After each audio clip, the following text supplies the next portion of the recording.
Franck Ferrand raconte sur Radio Classique.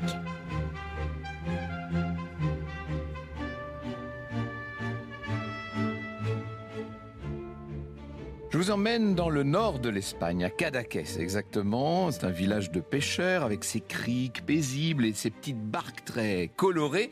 On est à l'été 1929 et dans une maison claire face à la mer, un homme mince, jeune, il a la peau mate et le regard assez troublant, saisit une paire de ciseaux et entaille sa chemise. Il la raccourcit, il enlève les manches, il ampute le col. Il lacère ensuite l'avant du vêtement pour laisser voir un de ses tétons et les bribes de son torse velu. Il attrape un rasoir, il se rase les aisselles, il s'entaille la peau pour maculer son corps de traces rouges, il s'enduit ensuite le buste d'une peinture bleue, glisse une fleur derrière son oreille, et puis le voilà qui se badigeonne d'un baume de son invention qui est un mélange de colle de poisson et de crotte de chèvre. Vous voyez un peu l'ambiance. Le jeune homme en question, vous l'aurez reconnu, c'est Salvador Dalí, ce peintre catalan qui est en train de s'accoutrer ainsi parce qu'il a l'intention d'en imposer à un couple de Parisiens qui vient d'arriver. Ces Parisiens sont là avec leurs mâles, leurs ailes, leurs mondains. Il s'agit de Paul Éluard, le poète surréaliste en pleine ascension, et de sa femme, une jolie Russe aux yeux noirs et aux pommettes saillantes, Gala. Le peintre, qui est un petit peu impressionné, leur a donné rendez-vous à 11h sur la plage, juste en face de chez lui, et avant de sortir dans son étrange costume, il jette un regard par la fenêtre. Oui, c'est bon, ils sont là, les Parisiens sont arrivés. C'est à ce moment, racontera-t-il dans Comment devient-on Dalí, c'est à ce moment que je vis son dos. Gala était là, assise sur la plage, et son dos sublime, athlétique et fragile, tendu et tendre, féminin et énergique me fascinait comme autrefois le dos de ma nourrice. Je ne vis plus que cet écran de désir qui s'achevait par l'étranglement de la taille et la rondeur des fesses. Fini la comédie, comme un éclair jupitérien, la force et l'éblouissement de ma vie me bouleversèrent. Vous aurez reconnu le style parfaitement sobre de Salvador Dalí. Attirance irrésistible et attirance réciproque. Assez vite, devant les regards que roule Gala en direction du jeune homme moitié torse nu, Éluard se sent de trop. Gala va d'ailleurs murmurer à l'oreille du peintre « Mon petit, nous n'allons plus nous quitter ». Ah, ça, elle a vu juste ce jour-là. D'ailleurs, Dalí lui-même parle d'un pacte du miracle dalinien. Franck Ferrand sur Radio Classique. Donc cette rencontre a lieu à l'été 29. Gala, de son vrai nom Elena Diakonova, est donc Madame Éluard. Elle a épousé le poète en 1917 et c'est pour lui qu'elle avait quitté sa Russie natale alors qu'elle avait tout juste 23 ans. Ensemble, ils ont eu une petite Cécile, mais c'est, disons-le, un couple à la dérive qui s'est abîmé dans un périlleux trio amoureux avec le peintre Marx Ernst. Gala a 35 ans et elle est en quête d'un nouveau souffle. Dalí, lui, a 10 ans de moins qu'elle. Il a 25 ans, il est issu d'une famille plutôt aisée de la région.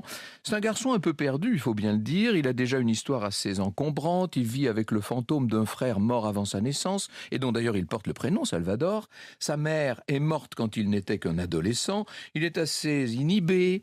Il est probablement toujours vierge, même si on lui prête parfois une relation amoureuse qu'il nie avec l'écrivain Garcia Lorca. Quoi qu'il en soit, une chose est sûre, Dalí est habité par de nombreux fantasmes qu'il a du mal à assumer. Alors, voilà où en sont nos deux amoureux, si je puis dire, au moment de leur rencontre sur la plage de Cadaqués, donc à l'été 29. Très vite, le pauvre Éluard a compris qu'il était de trop. Il rentre à Paris sans sa femme. Il n'est pas très inquiet. Il pense que Gala va finir par se lasser de ce peintre un peu forfelu. Mais il a tort. Car le cap Créus, dans ce paysage du bout du monde, avec son phare, ses eaux claires, avec ses roches abruptes qui descendent à pic dans la mer, c'est une véritable passion qui, sur ce cap Créus, va se nouer. Gala et Dalí s'enflamment toujours plus l'un pour l'autre. Ils se promènent sur les plages de galets, ils rient aux éclats, leurs mains se cherchent. Il y a cette scène fatidique que racontent Gonzague Saint-Brice et Vladimir Fedorovski dans leur livre « Les égéries russes ». Ils se refirent tous deux le chemin jusqu'au rocher. Là, Dalí lui donna un baiser fou en lui tirant la tête en arrière par les cheveux et en la mordant. « Dites-moi ce que je dois faire maintenant, dites-le-moi avec obscénité que je devienne un homme et une bête, dit-il. » Impavide, elle lui répond Maintenant, tuez-moi. C'était une provocation géniale. C'était leur minute de vérité, commentera le psychanalyste Pierre Rumger. Dali se sent soudain comme allégé d'un poids terrible, lui qui avait toujours douté de lui-même, lui qui n'était pas sûr du tout de son pouvoir érotique. Voilà que la présence de Gala devient pour lui essentielle et toute sa vie, il dira que cette rencontre aura été la chose la plus importante pour lui. Il écrit « Gala m'a permis d'accéder aux délectations spirituelles de l'éros. Elle a fait sauter les barrières de mes fantasmes enfantsins, de mes angoisses de la mort en se mettant à nu devant moi avec ses propres obsessions. Elle m'a guéri de ma rage d'autodestruction en s'offrant elle-même en holocauste sur l'autel de ma rage de vivre. Je ne suis pas devenu fou parce qu'elle a assumé ma folie. » Vous écoutez Radio Classique. Alors il y a eu cet été à Cadaqués et puis Gala et Dali ont décidé de vivre ensemble. Elle part pour Paris en informer Éluard, elle lui laisse tout, l'argent, la garde de Cécile. Dali parle de Gala à son père, qui est un vieux notaire qui ne veut pas entendre parler de cette Russe déjà mariée. Tant pis, Dali est prêt à rompre avec sa famille s'il le faut.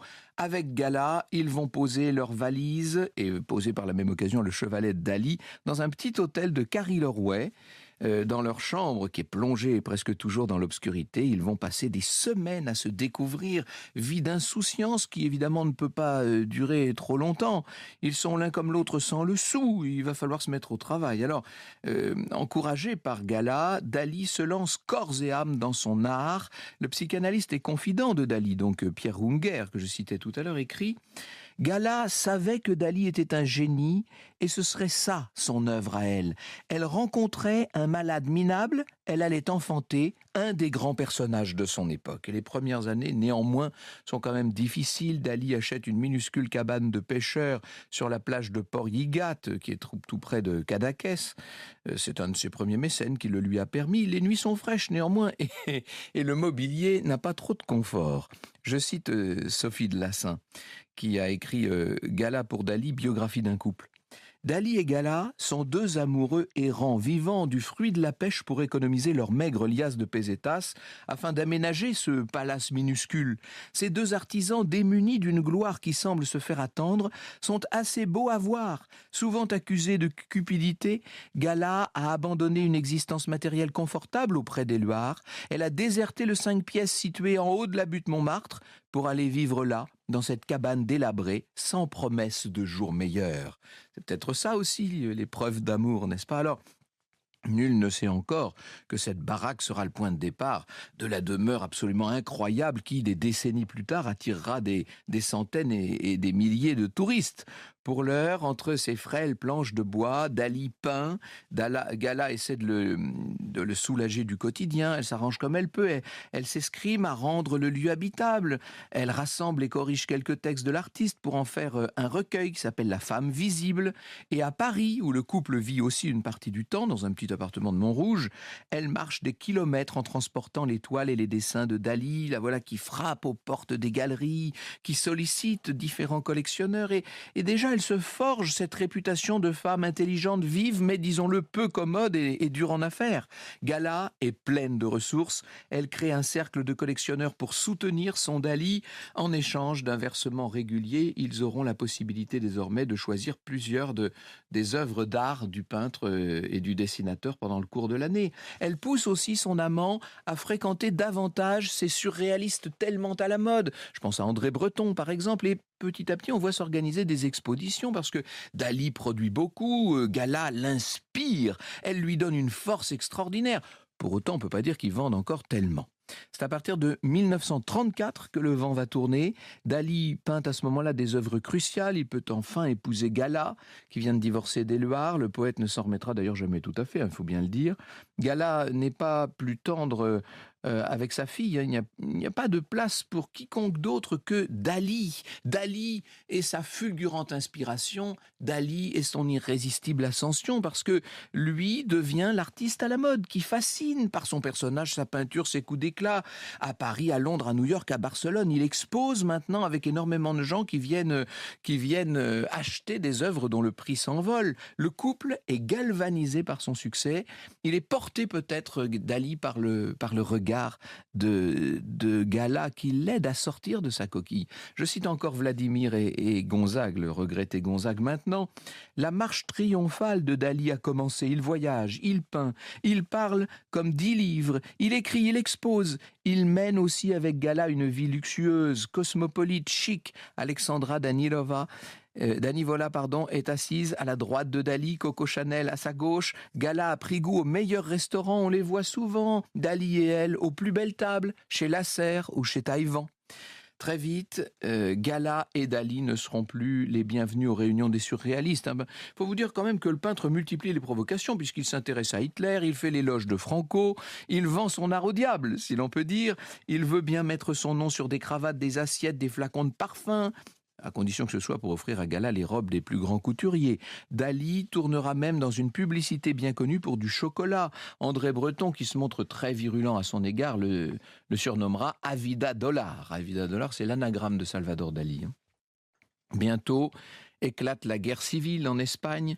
Le refuge de Cadaqués n'a pas l'air très sûr. Les Dali fuient l'Espagne. À cette époque, un riche collectionneur qui s'appelle Edward James va offrir à Dali un contrat d'exclusivité qui dure 3 ans. Selon certains biographes, il aurait lui-même été pendant un temps l'amant de Dali. De son côté, Gala aussi a des aventures. Le couple est fusionnel, mais il reste très libre, comme vous le comprenez.